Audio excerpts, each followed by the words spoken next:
Hello guys, welcome back to our channel Telugu talks. ఈరోజు episode అయితే సూపర్గా ఉంది. మన రివ్యూ కూడా సూపర్గా వచ్చేసింది. మరి చూసేద్దామా? యా. సో ఫస్ట్ వచ్చేసి టాస్క్తో మొదలెట్టారు. యష్మి గౌడ గారి టీంకి మరియు నైనిక గారి టీం మధ్యలో అయితే టాస్క్ అయితే పెట్టారు. ఆ టాస్క్ పేరు వచ్చేసి లూప్ ద హూప్స్. చాలా సింపుల్ టాస్క్ అండి. చేతుల సహాయం లేకుండా ఒకరి దగ్గర నుంచి ఇంకొకరికి ట్రాన్స్ఫర్ చేసి తక్కువ సమయంలో అన్ని రింగ్స్ని ఎవరైతే కంప్లీట్ చేసేస్తారో వాళ్ళైతే ఈ టాస్క్లో విజయం సాధిస్తారు.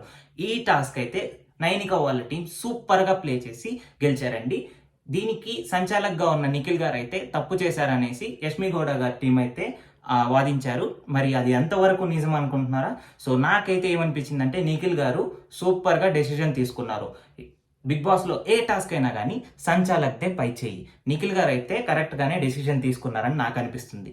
ఎందుకంటారా, వాళ్ళు వచ్చేసి చాలా మంచి స్ట్రాటజీ ప్లే చేశారు. నైనిక వాళ్ళు మొత్తం బాడీ అని చెప్పలేదు, కేవలం శరీరం ద్వారా ట్రాన్స్ఫర్ చేయాలి అని చెప్పన్నారు. నైనిక వాళ్ళు అయితే చాలా మంచి స్ట్రాటజీ ప్లాన్ చేసి ఈ గేమ్ అయితే గెలిచారు. నెక్స్ట్ వచ్చేసి ప్రేరణ గారు మరియు అభయ్ గారు అయితే డిస్కస్ చేస్తా ఉన్నారు. ఈ మధ్యలో ఈ వీక్ నామినేట్ అయ్యారు కదా, ఈ కంటెస్టెంట్లో నుంచి ఎవరు ఎలిమినేట్ అయిపోతారు అని చెప్పనేసి ప్రేరణ గారిని అభయ్ గారు అడిగితే ప్రేరణ గారు మణికంఠ గారి పేరు అయితే చెప్పారు. మరి మణికంఠ గారు ఓటింగ్ చూస్తుంటే నాకైతే అలా అనిపించట్లేదు. మణికంఠ గారి ఎమోషన్ ఫలించిందనే చెప్పాలి. ఆయన ఎమోషనల్ డ్రామా అయితే ఆయన్ని ఓటింగ్లో సెకండ్ ప్లేస్లో పెట్టింది. వావ్, నిజంగా ఇదైతే నేను ఎక్స్పెక్టే చేయలేదు. నెక్స్ట్ థర్డ్ రౌండ్ అయితే పెట్టారండి.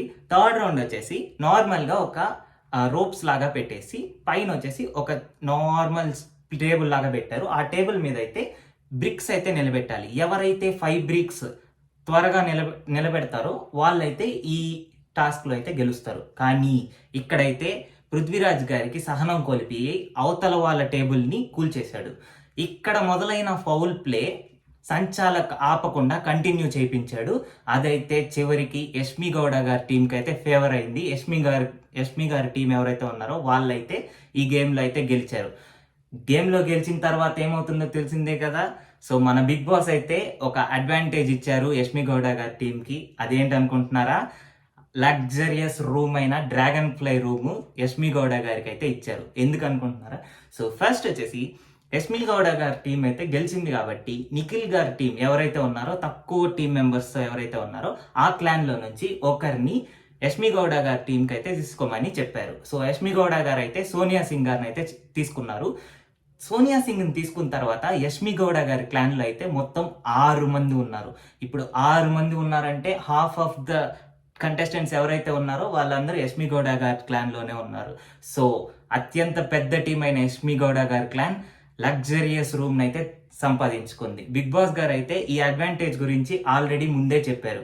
ఇంకో అడ్వాంటేజ్ కూడా ఇచ్చారంటూ కంటెస్టెంట్స్ అందరినీ బయటే ఉండమని చెప్పనేసి కేవలం చీఫ్స్ మాత్రమే కన్ఫెషన్ రూమ్లో రమ్మని చెప్పారు. అందులో యష్మి గౌడ గారికి ఒక అడ్వాంటేజ్ కూడా ఇచ్చారు. ఏంటనుకుంటున్నారా? యష్మి గౌడ గారి క్లాన్లో ఉండే వాళ్ళు ఎవ్వరు పనే చేయక్కర్లేదు. మరి ఇది మంచిదని మీరు అనుకుంటున్నారా? దీనివల్లే చాలా గొడవలు వస్తాయని చెప్పనేసి బిగ్ బాస్ గారు ఈ ప్లాన్ అయితే చేశారు. సో దీనివల్ల అయితే ఆల్రెడీ గొడవలు అయితే స్టార్ట్ అయిపోయాయి. విలన్ టీమ్మేట్స్ని జీబ్రా అండ్ పీకాక్ రూమ్స్ అయితే షేర్ చేసుకోమన్నారు. తర్వాత క్లాన్స్కి అయితే పేర్లు పెట్టమని చెప్పన్నారు. సో క్లాన్స్కి అయితే పేర్లు అయితే వీళ్ళు పెట్టేశారండి.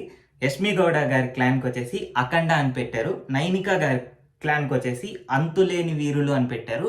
నిఖిల్ గారి క్లాన్కి కెరటం అని పెట్టారు. మరి ఈ పేర్లు మీకు ఎలా అనిపించాయో కామెంట్లో తెలపండి. చీఫ్స్ని అయితే వాళ్ళందరినీ కన్ఫెషన్ రూమ్లోకి రమ్మని చెప్పారు కదా. సో నేను డిస్కస్ చేశాను. చీఫ్స్ని అందరినీ కన్ఫెషన్ రూమ్లోకి రమ్మని చెప్పారు. వచ్చిన తర్వాత వాళ్ళకైతే డ్యూటీస్ అయితే షేర్ చేయమన్నారు. ఎవరెవరు ఏ వర్క్ చేస్తారని చెప్పనేసి. ఎక్కువ మంది ఉండడం వల్ల యష్మి గౌడ గారు క్లాన్లో ఉండే వాళ్ళు ఎవ్వరు వర్క్ చేయాల్సిన అవసరం లేదు. కానీ యష్మి గౌడ గారు ఇక్కడ ఒక పని చేశారు. ఏంటనుకుంటున్నారా?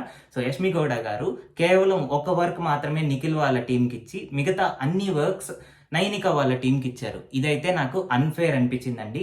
సో 10 మంది చేసే పని కేవలం 5 మందే చేయడం ఏంట్రా అని అంటారా? సో దీనివల్లే గొడవలు ఏర్పడతాయని నేను ఇందాక చెప్పాను కదా. సో బిగ్ బాస్ ఏది ప్లాన్ చేసినా గొడవలు అయ్యేదానికే ప్లాన్ చేస్తారు. అప్పుడే టీఆర్పీ పెరుగుతుంది కాబట్టి.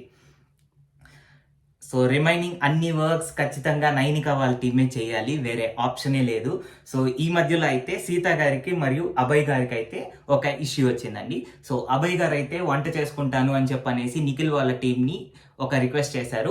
తర్వాత సీత గారు అన్నారు, మీరు వంట చేసేటట్లయితే మీరే గిన్నెలు కడుక్కోండి అని చెప్పనేసి. వాళ్ళే గిన్నెలు కడుక్కోవడం ఏంటి అని చెప్పనేసి అభయ్ గారు అయితే రేజ్ అయ్యారు. ఏంటంటే మేము ఏం వర్క్ చేయము, మేము ఎందుకు చెయ్యాలి అంటే సీత గారు మరి ఈ వర్క్ ఎందుకు చేస్తున్నారు, వంట ఎందుకు చేస్తున్నారు అని అంటున్నారు. సో అదైతే నాకు చాలా అన్ఫేర్ అనిపించింది. ఇప్పుడు వాళ్ళు వంట చేసుకుంటామని ముందుకు వచ్చిన వాళ్ళు గిన్నెలు కూడా వాళ్ళే కడగాలి, అంతే కదండి. ఈ చెత్తలో ఇష్యూ వల్ల మళ్ళీ డ్రాగ్ చేసి దాన్ని గొడవలుగా మార్చి ఇదంతా సోది చేశారు ఎపిసోడ్లో. కానీ లాస్ట్ 10 minutes అయితే ఫుల్ ఆన్ ఎంటర్టైన్మెంట్ అండి. సో పృథ్వీరాజ్ గారు ఎవరైతే ఉన్నారో ఆదిత్య ఓం గారు వాళ్ళందరూ కూర్చొని బయట గార్డెన్ ఏరియాలో కూర్చొని డిస్కస్ చేస్తూ ఉన్నారు. సో ఆదిత్య ఓం గారికి నిద్ర వచ్చినట్లుంది, ఆయన కొంచెం పైకి లేశారు పృథ్వీరాజ్ గారు మాట్లాడుతూ ఉంటే. అప్పుడు పృథ్వీరాజ్ గారు అంటే నేను మాట్లాడుతుంటే మీరు పట్టించుకోకుండా పైకి లేస్తారా అని చెప్పనేసి ఇష్యూ స్టార్ట్ చేశారు. సో అదైతే ఫుల్ ఫన్నీ అండి. సో ఆయన అయితే మిగతా వాళ్ళందరూ అక్కడ నుంచి వెళ్ళిపోయిన తర్వాత కూడా పృథ్వీరాజ్ గారు రాత్రి అంతా ఆయన ఆదిత్య ఓం గారితో కూర్చొని మాట్లాడుతూనే ఉన్నారు, సోదంతా చెప్తానే ఉన్నారు. ఆదిత్య ఓం గారు అయితే ఎందుకురా ఈ జీవితం అని చెప్పి అనేంత వరకు సేమ్ మాట్లాడుతూనే ఉన్నారు. లాస్ట్లో ఐ లైక్ యూ అని చెప్పుకున్నారు. సో లాస్ట్ 10 minutes అయితే ఫుల్ ఆన్ ఎంటర్టైన్మెంట్ అయితే ఉంది. మరి ఈ వీక్ అంతా చాలా గందరగోళంగా జరిగింది.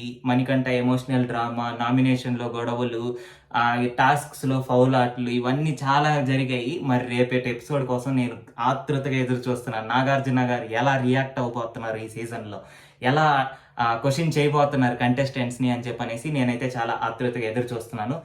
ఈ వీడియో మీకు నచ్చినట్లయితే లైక్ చేయండి, షేర్ చేయండి, సబ్స్క్రైబ్ చేయండి. Subscribe to Telugu talks.